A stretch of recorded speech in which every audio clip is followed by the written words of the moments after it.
Chapter 11. The Nest of the Missel Thrush. For 2 or 3 minutes he stood looking round him, while Mary watched him, and then he began to walk about softly, even more lightly than Mary had walked the first time she had found herself inside the 4 walls. His eyes seemed to be taking in everything: the grey trees with the grey creepers climbing over them and hanging from their branches, the tangle on the walls and among the grass, the evergreen alcoves with the stone seats and tall flower urns standing in them. "I never thought I'd see this place," he said at last in a whisper. "Did you know about it?" asked Mary. She had spoken aloud, and he made a sign to her.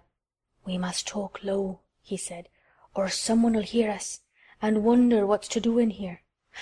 "Oh, I forgot," said Mary, feeling frightened, and putting her hand quickly against her mouth. "Did you know about the garden?" she asked again, when she had recovered herself. Dickon nodded. "Martha told me there was one as no one ever went inside," he answered. "Us used to wonder what it was like." He stopped and looked round at the lovely grey tangle about him, and his eyes looked queerly happy. The nests as'll be here come springtime," he said. "It'd be the safest nestin' place in England. No one ever comin' near, and tangles o' trees and roses to build in. I wonder all the birds on the moor don't build here." Mistress Mary put her hand on his arm again without knowing it. "Will there be roses?" she whispered. "Can you tell? I thought perhaps they were all dead." No, not them. Not all of 'em," he answered. "Look here." He stepped over to the nearest tree, an old one with grey lichen all over its bark, but upholding a curtain of tangled sprays and branches. He took a thick knife out of his pocket and opened one of its blades. "There's lots o' dead wood as ought to be cut out," he said, "and there's a lot o' old wood, but it made some new last year. This here's a new bit," and he touched a shoot which looked brownish-green instead of hard, dry grey. Mary touched it herself in an eager, reverent way. "That one?" she said. "Is that one quite alive, quite?" Dickon curved his wide, smiling mouth.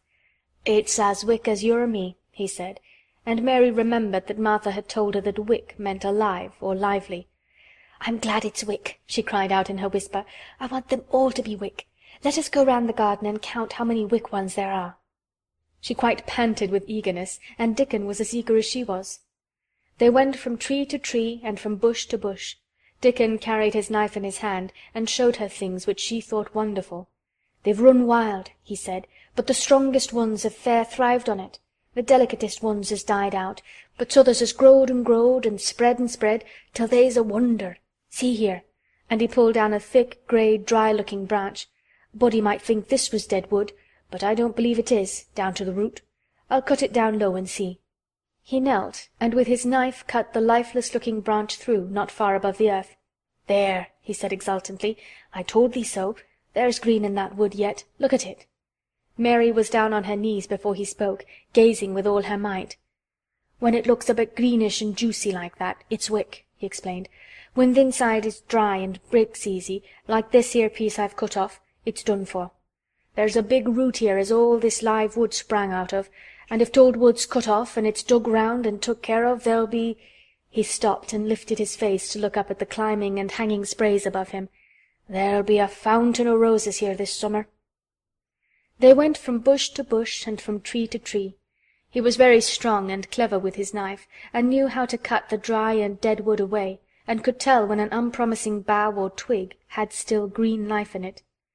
In the course of half an hour Mary thought she could tell too, and when he cut through a lifeless-looking branch she would cry out joyfully under her breath when she caught sight of the least shade of moist green. The spade and hoe and fork were very useful. He showed her how to use the fork while he dug about the roots with the spade and stirred the earth and let the air in. They were working industriously round one of the biggest standard roses when he caught sight of something which made him utter an exclamation of surprise. "Why," he cried, pointing to the grass a few feet away, "who did that there?" It was one of Mary's own little clearings round the pale green points. "I did it," said Mary. "Why, I thought tha didn't know nothin' about gardening," he exclaimed. "I don't," she answered, "but they were so little and the grass was so thick and strong, and they looked as if they had no room to breathe, so I made a place for them. I don't even know what they are." Dickon went and knelt down by them, smiling his wide smile. "Tha was right," he said. "A gardener couldn't have told thee better. They'll grow now like Jack's beanstalk. They're crocuses and snowdrops, and these here is narcissuses," turning to another patch, "and here's daffydowndillies. They will be a sight." He ran from one clearing to another. "Tha's done a lot o' work for such a little wench," he said, looking her over. "I'm growing fatter," said Mary, "and I'm growing stronger. I used always to be tired, but when I dig I'm not tired at all. I like to smell the earth when it's turned up." "It's rare good for thee," he said, nodding his head wisely. "There's naught as nice as the smell of good clean earth, except the smell of fresh growin' things when the rain falls on 'em. I get out on the moor many a day when it's rainin', and I lie under a bush and I listen to the soft swish o' drops on the heather, and I just sniff and sniff.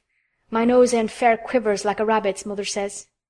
"Do you never catch cold?" inquired Mary, gazing at him wonderingly. She had never seen such a funny boy, or such a nice one. "Not me," he said, grinning. "I never ketched cold since I was born. I wasn't brought up nesh enough. I've chased about the moor in all weathers, same as the rabbits does. Mother says I've sniffed up too much fresh air for 12 year to ever get to sniffin' with cold.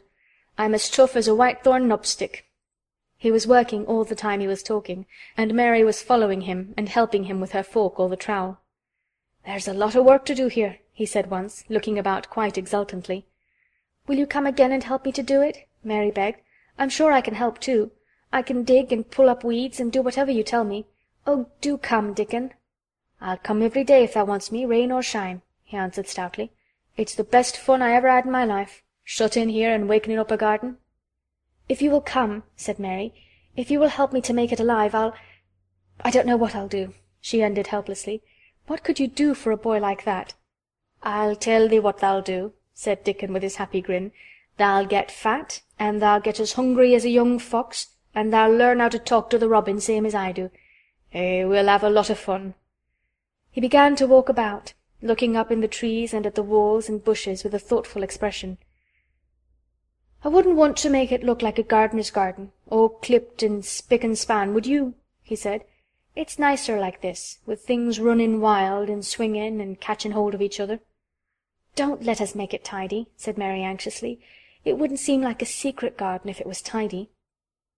Dickon stood rubbing his rusty red head with a rather puzzled look. "It's a secret garden sure enough," he said, "but seems like someone besides the robin must have been in it since it was shut up 10 year ago." "But the door was locked and the key was buried," said Mary. "No one could get in." "That's true," he answered. "It's a queer place. Seems to me as if there'd been a bit of pruning done here and there later than 10 year ago." "But how could it have been done?" said Mary. He was examining a branch of a standard rose, and he shook his head.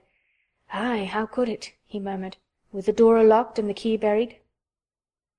Mistress Mary always felt that however many years she lived, she should never forget that first morning when her garden began to grow. Of course it did seem to begin to grow for her that morning. When Dickon began to clear places to plant seeds, she remembered what Basil had sung at her when he wanted to tease her. "Are there any flowers that look like bells?" she inquired. "Lilies of the valley does," he answered, digging away with the trowel. "And there's Canterbury bells and campanulas." "Let's plant some," said Mary. "There's lilies of the valley here already. I saw 'em. They'll have growed too close and we'll have to separate them, but there's plenty. T'other ones take 2 years to bloom from seed, but I can bring you some bits of plants from our cottage garden. Why does I want 'em?" Then Mary told him about Basil and his brothers and sisters in India, and of how she had hated them, and of their calling her Mistress Mary quite contrary. "They used to dance round and sing at me. They sang, 'Mistress Mary quite contrary, how does your garden grow, with silver bells and cockle-shells and marigolds all in a row?' I just remembered it, and it made me wonder if there really were flowers like silver bells." She frowned a little and gave her trowel a rather spiteful dig into the earth. "I wasn't as contrary as they were." But Dickon laughed. He said, and as he crumbled the rich black soil she saw that he was sniffing up the scent of it. "There doesn't seem to be no need for no one to be contrary when there's flowers and such like, and such lots of friendly wild things running about making homes for themselves, or building nests and singing and whistling, does there?" Mary, kneeling by him holding the seeds, looked at him and stopped frowning. "Dickon," she said, "you're as nice as Martha said you were. I like you, and you make the 5th person. I never thought I should like 5 people." Dickon sat up on his heels as Martha did when she was polishing the grate. He did look funny and delightful, Mary thought, with his round blue eyes and red cheeks and happy-looking turned-up nose. "Only 5 folk as thou likes," he said. "Who's t'other 4?" "Your mother and Martha," Mary checked them off on her fingers, "and the Robin and Ben Weatherstaff." Dickon laughed so that he was obliged to stifle the sound by putting his arm over his mouth. "I know thou thinks I'm a queer lad," he said, "but I think thou'rt the queerest little lass I ever saw." Then Mary did a strange thing. She leaned forward and asked him a question she had never dreamed of asking anyone before. And she tried to ask it in Yorkshire, because that was his language, and in India a native is always pleased if you knew his speech. "Does thou like me?" she said. "Eh," he answered heartily, "that I does. I likes thee wonderful, and so does the Robin, I do believe." "That's 2 then," said Mary. "That's 2 for me." And they began to work harder than ever and more joyfully. Mary was startled and sorry when she heard the big clock in the courtyard strike the hour of her midday dinner. "I shall have to go," she said mournfully. "And you will have to go too, won't you?" Dickon grinned. "My dinner's easy to carry about with me," he said. "Mother always lets me put a bit of something in my pocket." He picked up his coat from the grass and brought out of a pocket a lumpy little bundle tied up in a quite clean, coarse blue and white handkerchief. It held 2 thick pieces of bread with a slice of something laid between them. "It's oftenest naught but bread," he said, "but I've got a fine slice of fat bacon with it today."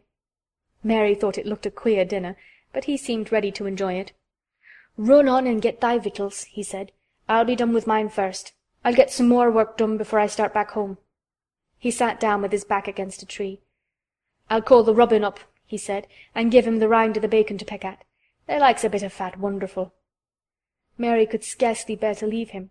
Suddenly it seemed as if he might be a sort of wood fairy who might be gone when she came into the garden again. He seemed too good to be true. She went slowly halfway to the door in the wall, and then she stopped and went back. "Whatever happens, you never would tell," she said. His poppy-colored cheeks were distended with his first big bite of bread and bacon, but he managed to smile encouragingly. "If thou was a missel thrush and showed me where thy nest was, does thou think I'd tell anyone?" "Not me," he said. "Thou'rt as safe as a missel thrush." And she was quite sure she was. End of chapter 11.